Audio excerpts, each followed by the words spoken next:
From around the corner and around the globe, bringing the pagan world to your screen, this is the Pent O'Clock News. With your news anchors, Michelle Hawkins and Carl Neal. Merry meet, I'm Michelle Hawkins. And I'm Carl Neal. Welcome to the Pent O'Clock News for July 2013. In this edition, we will visit a local pagan festival, see the first conference of Oregon's pagan prison ministry, and much more. But first, our top international stories. The British newspaper The Telegraph reported last week that the Church of England was training personnel and making plans to launch a pagan church. That's in order to bolster their own shrinking ranks. The church's announcement indicated, quote, "Ministers are being trained to create new forms of Anglicanism suitable for people of alternative beliefs as part of a Church of England drive to retain congregation numbers," end quote. In a rapid clarification, the Church Mission Society, the sponsoring group within the church, stated, quote, "For the record, we are not seeking to create any kind of pagan church. We want the world to know Jesus." However, the controversy hasn't ended as opposing views of the intent of this new program continue to clash. British pagans weren't slow to respond to the reports. Responses ranges from amused to outraged, but there are no early signs of mass desertion of Druids or other pagans in England. Meanwhile, Polish pagans held a historic conference. For the first time in many years, the various Reconstructionist pagan groups gathered to discuss theological differences and find unity on the path of the old beliefs. The rise of paganism in Poland began in the 1980s and has slowly continued to grow since then. Their efforts this year will culminate in a national convention in August. In recent months, they have revived their cooperatively created magazine, Gniazdo. There are now 4 nationally registered pagan churches in Poland: the Polish Slavic Church, Native Faith, Slavic Faith, and the Native Polish Church. One of the points of difference that has yet to be overcome is the combining of the old beliefs with other paths or faiths. Some embrace this modernization, while others wish to maintain strict traditionalism. It is hoped that more compromise and integration will take place during the Congress later this summer. You know, Carl, the issue of integration versus tradition is something that all reconstructed religions have to struggle with. That's true, Michelle. The Huffington Post reports that the Irish people have become pagans, at least according to the Association of Catholic Priests. Apparently, the ACP defines pagan a little differently than most of us, as their statement explained, quote, "There seem to be a substantial number of bishops and some priests who believe that the problems we are facing are not due to any difficulties in the church or with the priesthood, but are caused by a lack of faith in the people. The people, they told us, have bought into the evils of materialism and consumerism and don't have time or interest in the faith anymore. They have, to all intents and purposes, become pagan," end quote. Apparently, according to the same statement, evangelization is the answer, although there appears to be no consensus or plan on how to move forward with that. However, the statement is no shock to those of us who follow the pagan news. The Archbishop of Westminster told the press in 2003 that Britain had become a pagan country over the last 50 years. Well, Carl, turning back to domestic news, it seems that the Catholic Church has the same issue in America. The Archbishop of Philadelphia made a strikingly similar comment on June 28th at a conference in Spain, calling millions of Catholics pagan, but also calling on evangelization as the Not cure. Not an easy word. No. He said, quote, "A new evangelization must start with the sober knowledge that much of the once Christian developed world, and even many self-described Christians, are in fact pagan," end quote. The Catholic Church continues to be enmeshed in scandals ranging from sexual abuse among priests to charges of fraud and corruption in the Vatican. Many leaders in the church are looking for explanations in these seemingly unending problems. Unfortunately, calling their own faithful pagan seems to be a normal part of the rhetoric these days. It does seem that way sometimes, doesn't it? In other national news, police in Louisiana have arrested a psychic on charges of fraud. According to the Plaquemines Gazette, Leisha Urich was arrested in June on an outstanding warrant. Known as Mrs. Lisa, in 2006 she was given a 2-year suspended sentence and put on 2 years probation resulting from similar charges. Urich apparently told a local businesswoman that she would die a horrible death if she did not perform a ritual that involved burying $5,000 in a nearby cemetery. The woman, not surprisingly, became suspicious and contacted authorities. If the charges are proven true, it's a sad loss for the legitimate practitioners who have to contend with the negative energy from these activities. Of course, the Pent O'Clock News will never convict someone without a fair trial, but every person who tries to use the guise of magic to take advantage of vulnerable people harms our entire community. Let's hope no real harm was done in that community, whatever the outcome of the charges. On the lighter side, we turn to Carlsbad, California, where according to Religion News Services, El Camino Creek Elementary School has stirred up controversy with their teaching of the religion of yoga.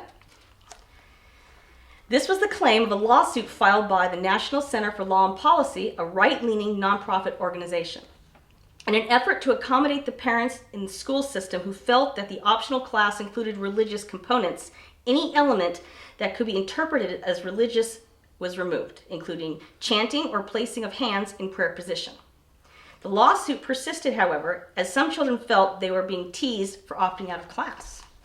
The Encinitas yoga curriculum runs in all 9 of the district's schools and began thanks to a grant from the J.P.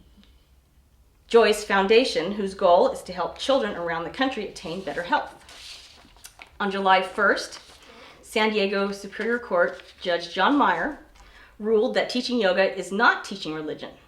While acknowledging that yoga has its roots in Hinduism, the school curriculum focuses on respect, breathing, and posture.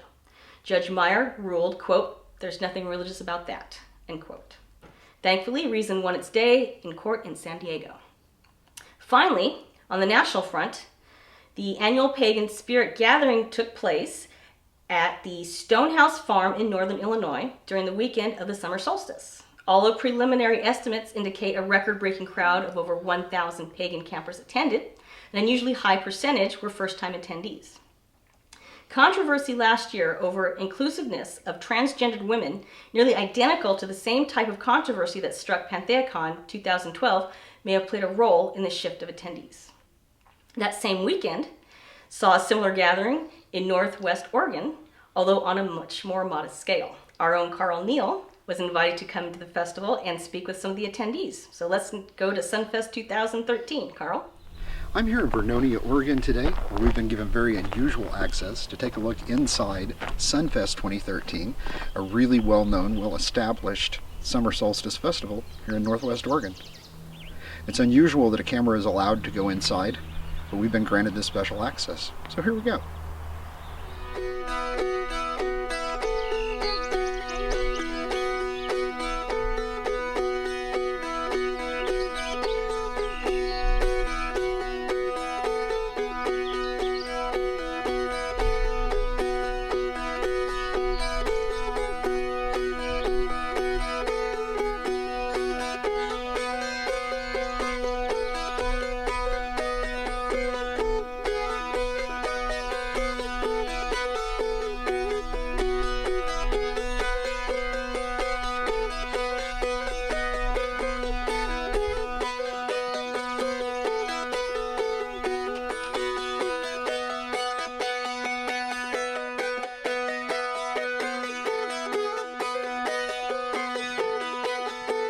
Part of a crew that has come to set up the Tantric Temple.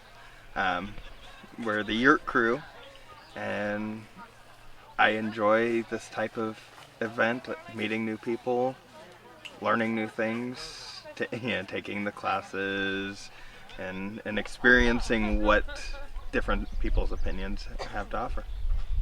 I mean, I can remember the first ritual, the first big gathering I went to, I fell down on my knees in tears because it was the first time I felt like I was ever home.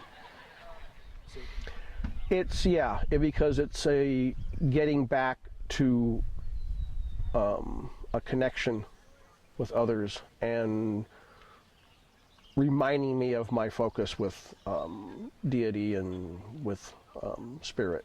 Oregon. And I lived here for 3 years before I met other pagans. And I started with the fall, and now I'm doing midsummer. Reporting from Sunfest 2013, I'm Carl Neal for the Pent O'Clock News.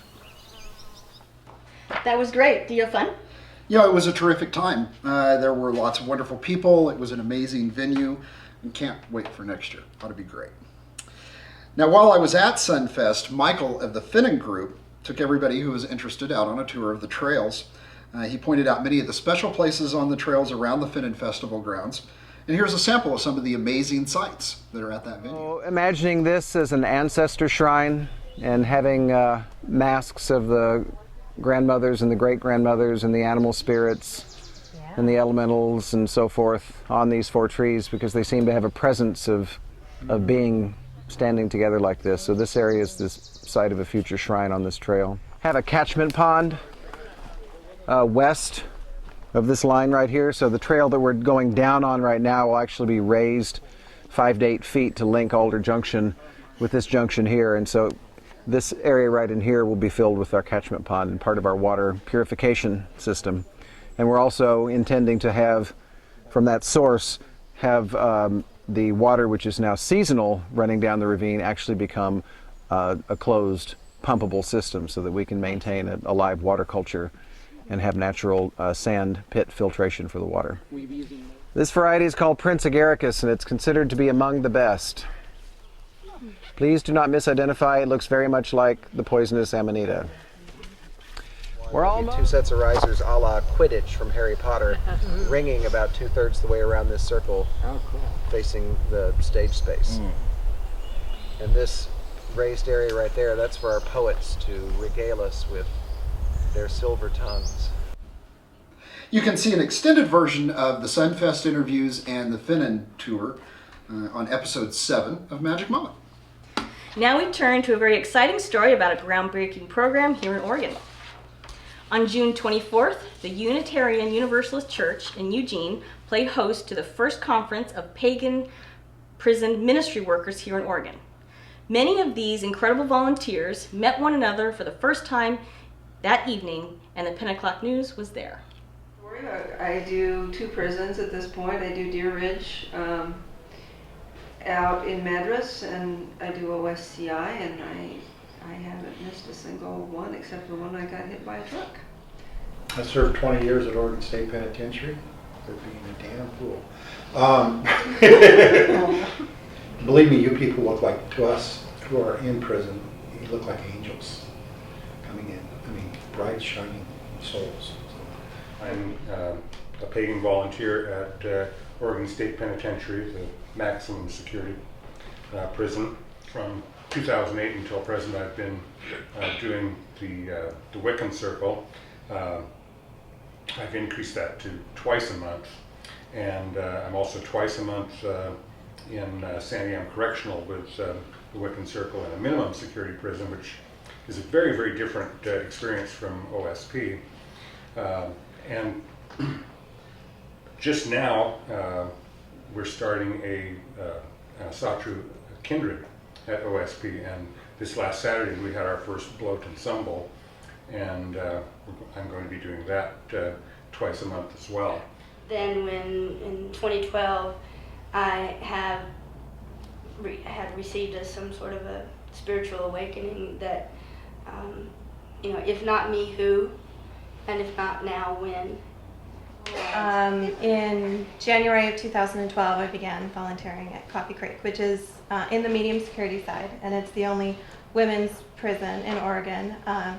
Maximum security, women go to the state hospital, of course, but it very much bothers me that the identified term is Wiccan, not pagan, and I think that there could be a lot of people missed because they simply don't know what word to use. I worked for the prison system for over 25 years in Oregon. I started at the penitentiary for 13 years, and then I went up to Coffee Creek and was the program rep that brought in leisure time activities and volunteers and the volunteer programs at Coffee Creek. After which I went to Tillamook with the Oregon Youth Authority and worked with the juveniles. So I've brought pagan and nonviolent communication with me anywhere I went. But when we first started, it was a whole different story.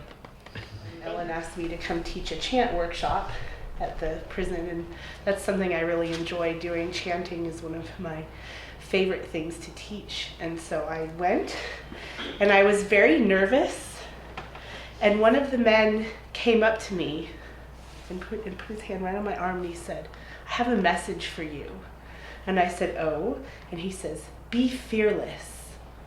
And that really stuck with me, probably almost more than anything any teacher has ever told me in my entire, life of being a pagan. It really affected me, and ever since then I guess I would say I was hooked on volunteering at the prison. We met and talked, and it just seemed like the right thing to do. So I went through the training and stuff like that, and I go up to Shutter Creek Correctional Institution, which is one of the minimum security prisons in Oregon. Now that story included a shot of Rosalia. In another story from Salem, in June, Rose was named the first ever Goodwill Liaison for the Heart of Willamette Pagans. Rose will act as a point of contact between HALP and other pagan groups around the state. The Pent O'Clock News wishes to extend our heartfelt congratulations on Rose's appointment. Let's take a moment and hear a little more from Rose while she was at the prison ministry conference. Just because you made a mistake doesn't mean that you're not worthy of being able to have self-transformation or to better yourself or to rehabilitate from that mistake. And so I feel like my personal path is to go help people make that transition, even if they never get out of prison. It's like the starfish theory, the guy throwing the starfish back into the water, and his friend says, "Oh, you'll never make a difference to those starfish." He throws one in, he says, "Made a difference to that one." Also in the local news, the Eugene Interfaith Services invited the Eugene Cups group to lead the monthly interfaith service for June. The Cups group came out in force to the First Christian Church in Eugene and led everyone in a rousing rendition of Circle Round. The energy raised was amazing, and virtually the entire crowd joined in. It's a great honor for a pagan group to be invited to lead the interfaith service, and the Cups group carried pagan banner with the fun and energy that we all bring to our religion. In other interfaith news, the Heart of Willamette Pagans have been invited to participate in this year's Salem Peace Festival. This world-renowned interfaith festival has been a staple in Salem since 2007. The fact that festival organizers reached out to the pagan community first is a sign that Salem is beginning to extend a hand in friendship to the once very isolated pagan community. The Salem Peace Festival will be held August the 17th this year. For more information, visit their website at salempeacefestival.com. Lyceum of Trees is offering a year-and-day classes beginning September. Year-and-a-day classes are a typical starting point for many who wish to explore the possibility of a pagan path.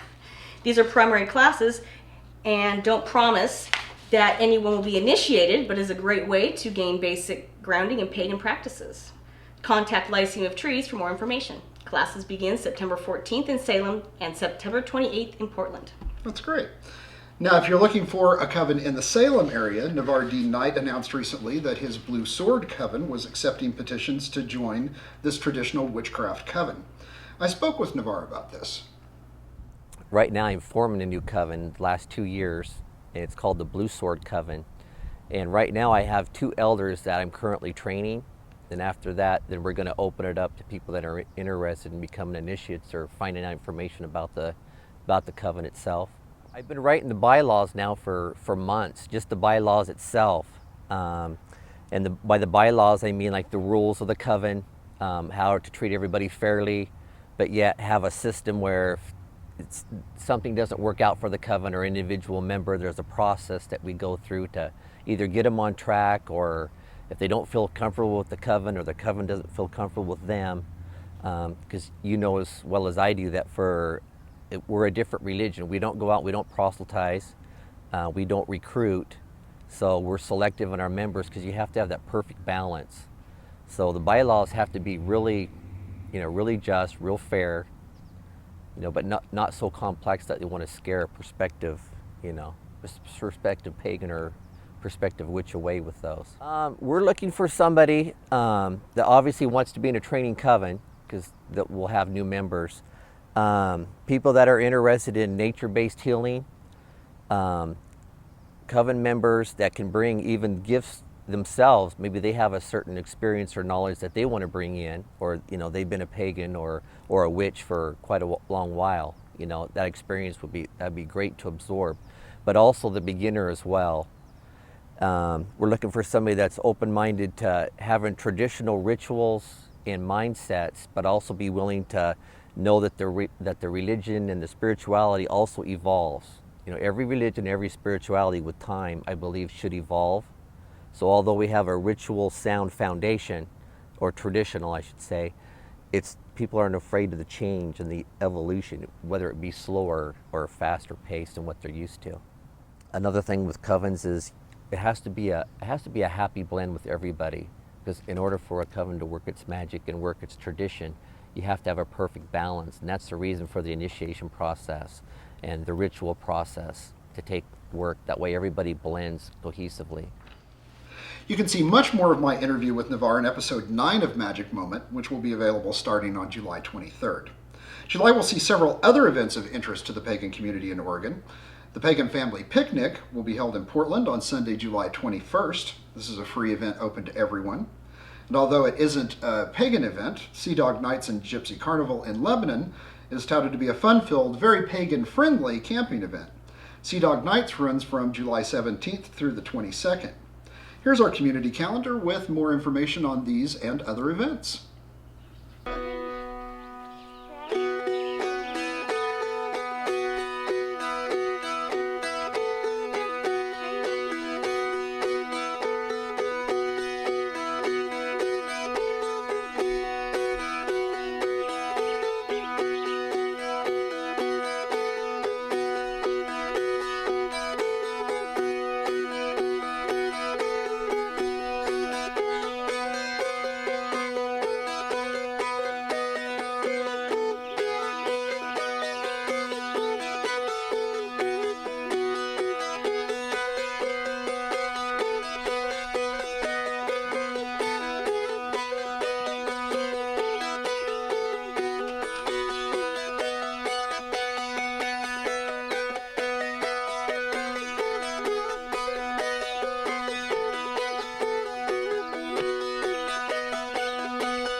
If you have events that you would like us to cover on the Pent O'Clock News, or if you have items to add to our community calendar, please email us.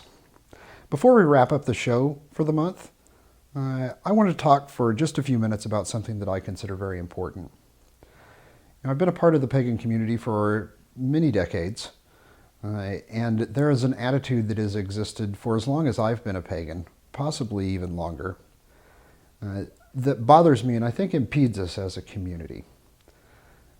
And I'm talking specifically about the idea that we are victims, that as pagans we are constantly struggling against victimization.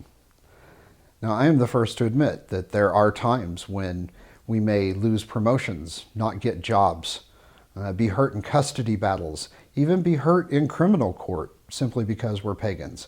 These things do happen, but they're pretty rare. And even if they were very, very common occurrences, I think it's important that we not draw our identities based off of this. We shouldn't define ourselves based on what we are not. We spend a lot of time talking about how we are not evil and we're not Satan worshipers and we're not this and we're not that. But what we need to do is define ourselves in a positive way and get away from this victim mentality. The reality is, though it might be hard for us to believe, that members of any given faith suffer discrimination. Christians suffer discrimination.